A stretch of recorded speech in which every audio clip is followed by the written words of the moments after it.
Heureux d'être parmi vous. Emmanuel Macron dans le Pas-de-Calais en visite dans une usine de Valeo, spécialiste mondial des équipements électriques.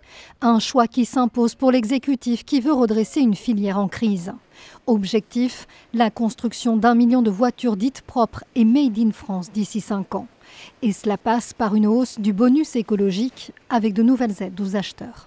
7 000 € pour l'achat d'un véhicule électrique par des particuliers, 5 000 € pour les entreprises et les collectivités, et même 2 000 € pour les véhicules hybrides rechargeables qui jusqu'alors étaient exclus de toutes ces primes existantes.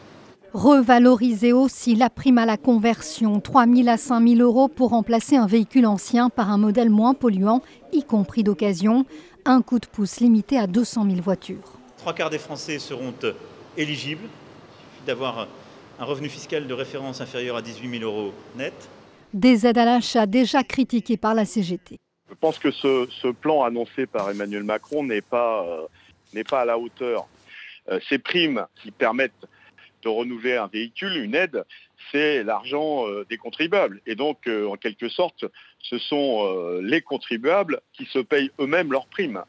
Un plan de soutien de l'État estimé à 8 milliards d'euros, mais sous condition pour les constructeurs également. Eux doivent s'engager à maintenir la production en France, voire la relocaliser pour les véhicules électriques. Dernier axe, la création d'un fonds de modernisation de 200 millions d'euros pour aider à la transformation industrielle et numérique des constructeurs. Des mesures très attendues par l'ensemble de la filière. En jeu 400 000 emplois directs, 900 000 en comptant les services.